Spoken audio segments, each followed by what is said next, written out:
안녕하세요. 저는 인천에 사는 20대 여자입니다. 제가 여기에 글을 쓰게 될 줄은 정말 상상도 못했습니다. 얼마 전 저희 가족에게 너무나 놀라운 일이 일어나 이렇게 사연을 보내려고 합니다. 역시 사람은 마음을 곱게 먹어야 하나 봐요. 항상 누군가를 도우면서 살아가야 한다는 걸 이번에 일어난 일 덕분에 몸소 깨닫게 되었습니다. 저에게는 한때 결혼을 약속했던 남자가 있었어요. 저와 남친의 집안이 비슷비슷해서 딱히 누가 더 기울고 그런 게 없었습니다. 저희 부모님은 옷가게를 하셨고 예비 시댁은 빵집을 운영하고 계셨어요. 부모님들끼리는 20살 때부터 친구셔서 엄청 친하셨어요. 결혼도 비슷한 시기에 하고 임신도 비슷한 시기에 하셨어요. 그래서 서로 아이 낳으면 결혼시키자고 장난식으로 이야기하기도 했고요. 그런데 말이 씨가 됐는지 장난으로 했던 말이 진짜 현실로 되더라고요. 저와 남친은 대학교 CC였습니다. 첫 만남은 친구 대신 나갔던 과팅에서 시작되었어요. 아무래도 저는 친구 대신 나온 거라 재미가 없었어요. 뭐가 그렇게 신나는지 저 빼고 다들 웃음꽃이 피었더라고요.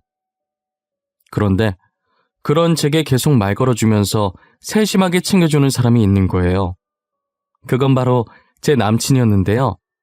저는 남친의 다정한 매력에 관심이 갔어요. 이런 자리 많이 불편하시죠? 본인이 오고 싶어서 온 자리는 아닌 것 같은데. 네, 제가 친구 대신 온 거예요. 저는 그냥 빨리 집에 가고 싶네요. 조금만 더 힘내세요. 이제 어느 정도 각자 짝 찾는 것 같은데 곧 끝날 것 같아요. 저도 친구 대신 나온 거라 빨리 가고 싶네요.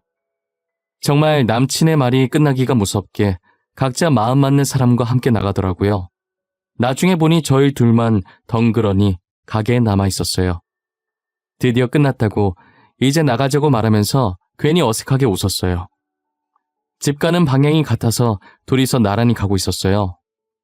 아무 말 없이 가기엔 조금 어색했는지 남친은 제게 자꾸 말을 걸더라고요.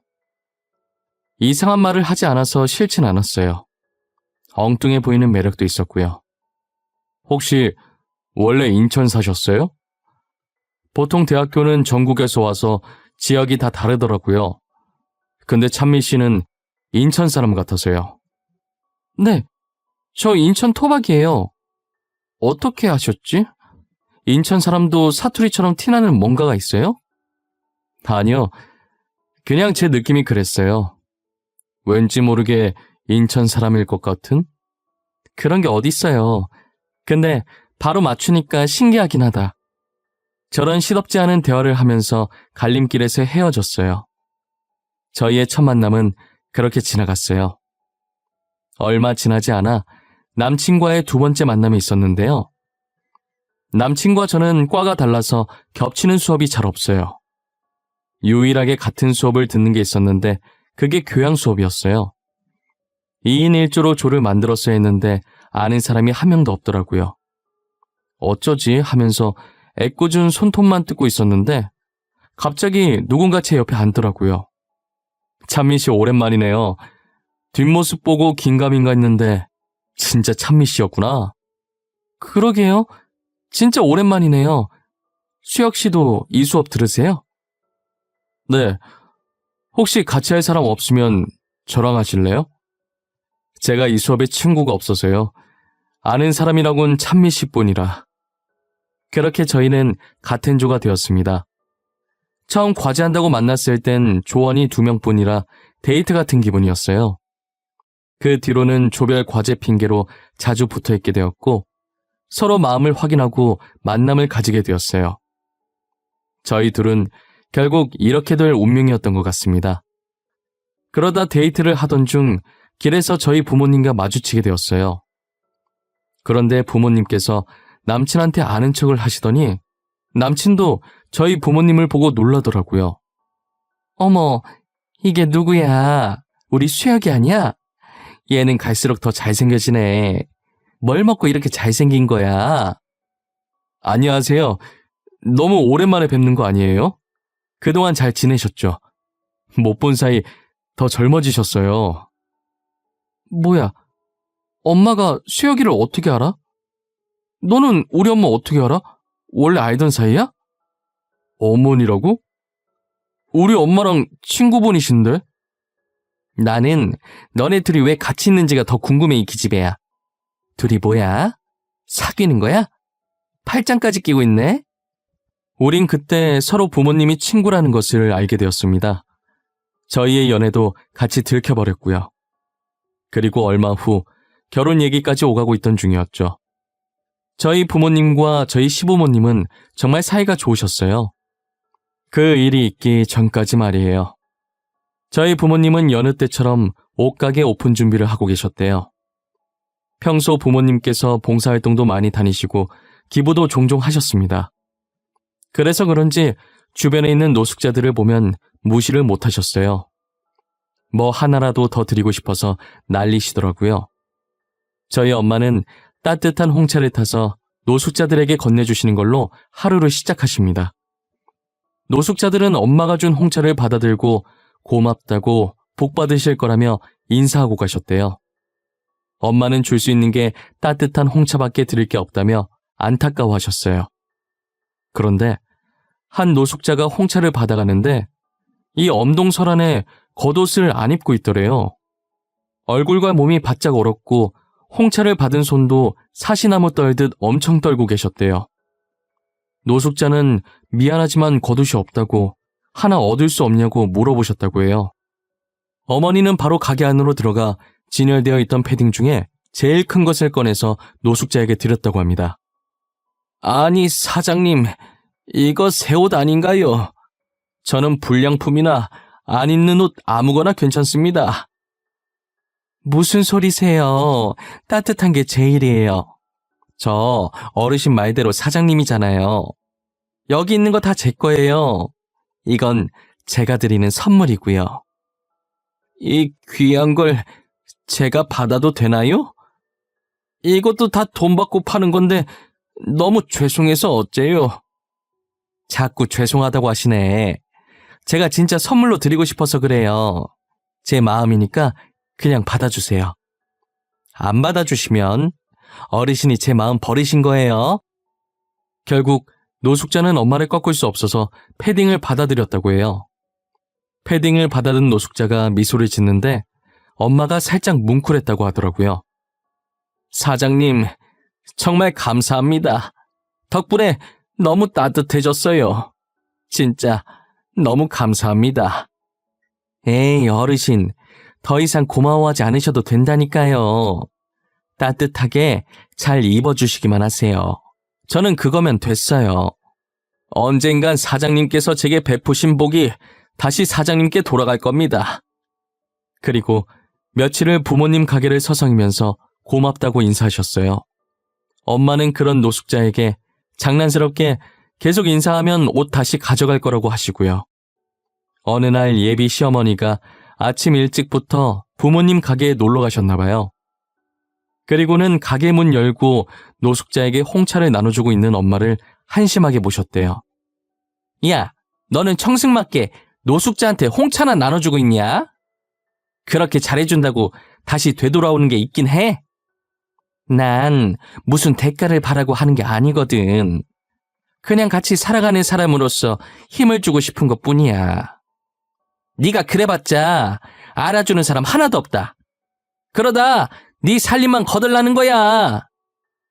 내 살림 걱정하지 말고 네 살림이나 걱정해. 내 살림은 내가 알아서 할게. 아침부터 엄마의 신경을 박박 긁고 갔다고 해요. 예비 시어머니가 나가실 때 지갑을 카운터에 놔두고 갔다고 하더라고요. 그래서 잠시 가게를 아빠한테 맡기고 예비 시어머니 빵집으로 향하셨대요.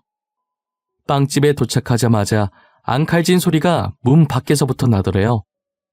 예비 시어머니는 어떤 손님한테 화를 내고 계셨대요. 뭐 때문에 이렇게까지 화를 내나 싶어서 가까이 가니 손님이 가지고 있던 돈이 빵 가격보다 턱없이 부족했어요. 죄송하지만 제가 가진 돈이 이것밖에 없어요. 이거라도 어떻게 안 될까요? 아니, 돈이 없는데 여길 왜 온대? 돈이 없으면 애초에 여길 오지 말았어야지. 죄송해요.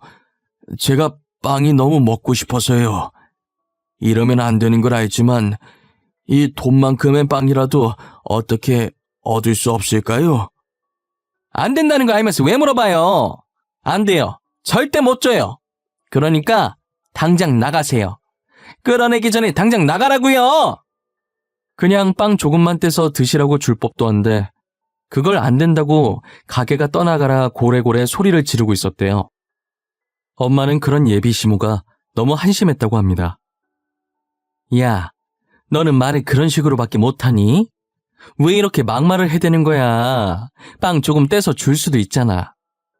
아니, 애초에 돈도 없으면서 살아온 게 잘못이지. 이게 내 잘못이야? 내 잘못이냐고? 그리고 네가 뭔데 참견이야? 진짜 한심하다 한심해. 이 나이 먹고 창피하지도 않니? 너 그러다 네가 했던 행동들 나중에 다시 너한테 부메랑처럼 돌아올 거다. 엄마는 막말하는 예비 시어머니께 그렇게 살지 말라고 한마디 해주고 나왔다고 해요. 그 소동이 있고 며칠 뒤 저희 부모님 가게에 들어온 손님들이 하는 얘기를 듣고 예비 시어머니 빵집에 무슨 일이 생겼다는 걸 알게 되었습니다. 그날 예비 시어머니께서 한참 열을 내고 계실 때 뒤에 다른 손님이 한 분 계셨었나 봐요. 그 손님이 몰래 영상을 찍어서 SNS에 땡땡빵집 사장 인성이라는 제목으로 영상을 올렸더라고요. 영상은 삽시간으로 빠르게 퍼지면서 예비 시어머니의 빵집은 서서히 망이 가기 시작했어요. 결국 예비 시어머니는 빵집을 다른 사람에게 팔아넘기고 저희 부모님 가게 옆에 카페를 오픈하셨어요. 그런데 얼마 지나지 않아 이번엔 노숙자가 예비 시어머니 카페에 들어갔나 봐요. 예비 시어머니의 찢어지는 목소리가 저희 부모님 가게까지 다 들렸었어요. 사장님, 혹시 따뜻한 거 하나만 주실 수 있나요? 제가 너무 추워서요. 정말 죄송합니다. 아니, 이 동네는 거지들밖에 없나? 돈도 없이 카페를 왜 들어와? 내가 자선 사업가야? 몸이 너무 차가워서 그래요. 따뜻한 물이라도 한 잔 안 될까요? 나한테 맡겨놨어? 죄다 나한테 와서 난리야. 빨리 나가. 당장 안 나가? 그렇게 갑질을 해대서 빵집이 망한 지 불과 얼마 지나지 않았었는데 예비 시어머니는 그걸 곳에 잊었나 보더라고요. 그 성격 못 버리고 대쪽같이 화내면서 노숙자를 카페에서 쫓아내버렸어요. 시끄러운 소리에 엄마가 나가보니까 쫓겨난 노숙자가 카페 앞에서 몸을 웅크리고 있었어요. 가까이 다가가 보니 전에 엄마가 패딩을 선물로 줬던 그 노숙자였어요. 엄마는 노숙자를 붙잡고 가게 안으로 데리고 들어오셨어요. 그리고는 노숙자에게 따뜻한 커피를 만들어 드렸대요. 정말 감사합니다. 제가 매번 이렇게 신세만 지고 있네요. 이걸 어떻게 다 갚아야 할지. 아니에요. 도울 수 있을 땐 서로 도와주는 게 맞죠. 불편해하지 마시고 여기서 몸 좀 녹이고 가세요. 사장님께 얼마 지나지 않아 큰 복이 들어올 거예요. 커피 잘 마셨습니다. 덕분에 몸도 따뜻해졌고요. 노숙자는 알 수 없는 말을 하시더니 의미심장한 표정으로 엄마를 한번 보시고 나가셨대요. 또다시 예비 시어머니의 갑질하는 영상이 퍼졌어요. 결국 카페도 팔아넘기게 되었습니다. 엄마는 계속되는 예비 시어머니의 갑질을 가만히 지켜보셨어요. 그러더니 나중에는 제가 결혼하면 시집살이 시킬 것 같다며 결혼 얘기는 없던 일로 하기로 했습니다. 저도 영상들을 보니 도저히 결혼은 안 되겠더라고요. 일주일이 지났을 때쯤 멀끔한 신사 한 분이 부모님 가게로 들어오셨어요. 그리고는 가만히 서서 엄마를 빤히 보시더래요. 저희 가게가 주로 여성을 주 고객으로 하는 옷가게라 남성용 옷은 없는데 혹시 선물용으로 사러 오신 건가요? 옷을 사러 온 것이 아니에요. 저는 여기 사장님을 만나러 온 것입니다. 제가 여기 사장님인데 무슨 일이시죠? 혹시 제가 실수한 거라도 있나요? 그런 게 아닙니다. 사장님께 복을 전해주려고 왔어요. 그때 사장님께서 패딩을 선물로 주셨던 노숙자 기억하십니까? 네, 당연히 기억나죠. 최근에 못 본 것 같긴 한데 혹시 그분께 무슨 일이라도 있는 건가요?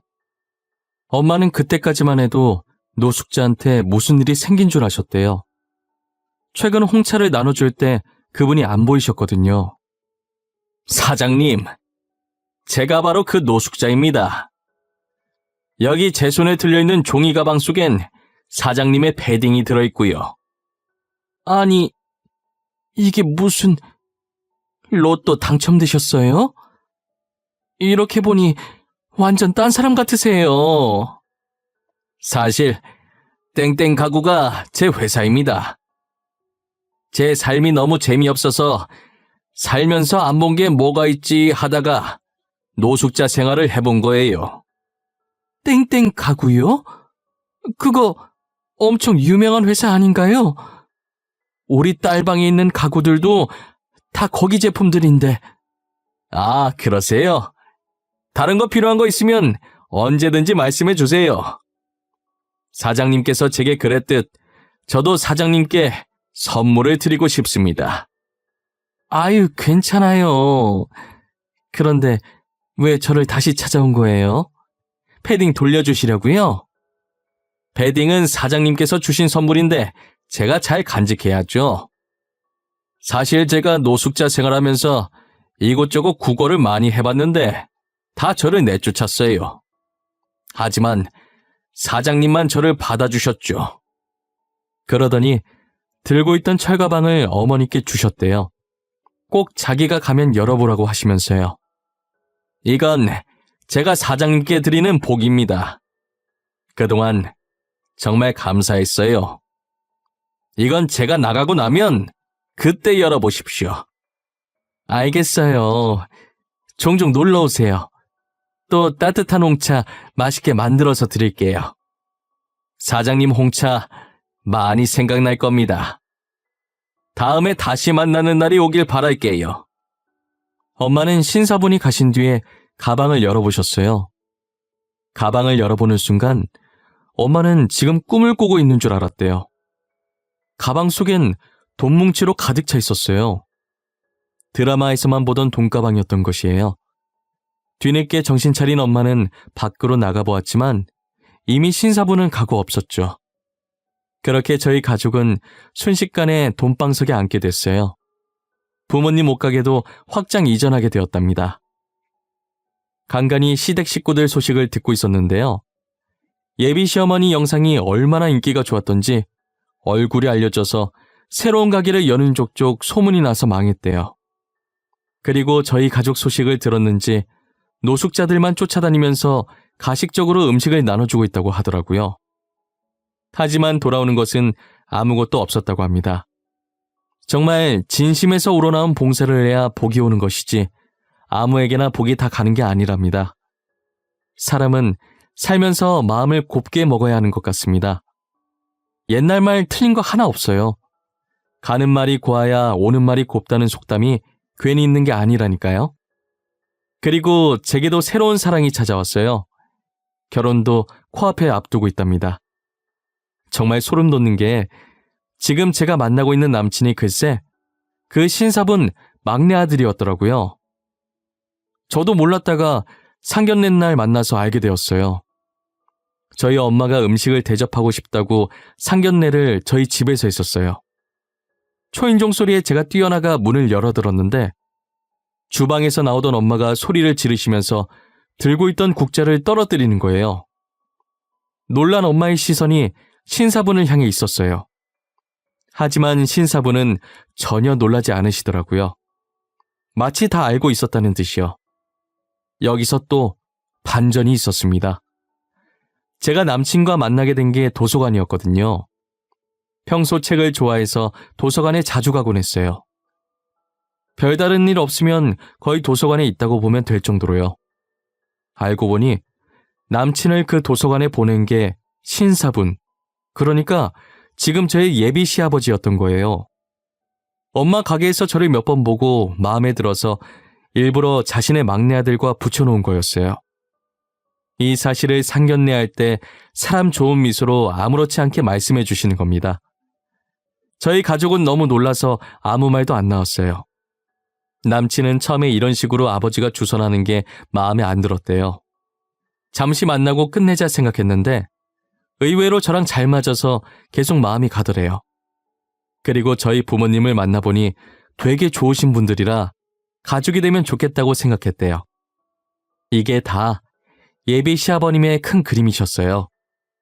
이제껏 운명이라고 생각하며 신기했었는데 아버님의 짜여진 각본이었다고 생각하니 웃겼어요. 어떤 인연으로 만나게 되었든 지금 저희는 행복하게 결혼식 날짜만 세고 있답니다. 결혼하면 남친이랑 틈틈이 같이 봉사를 다닐까 생각하고 있어요. 여러분들도 대가를 바라지 말고 순수한 마음으로 어려운 사람들을 도우며 살아보세요. 그러면 언젠간 그 선행들이 다 여러분들에게 복으로 다시 돌아가게 될 거예요. 제 이야기는 여기까지입니다. 언제나 행복하세요. 감사합니다.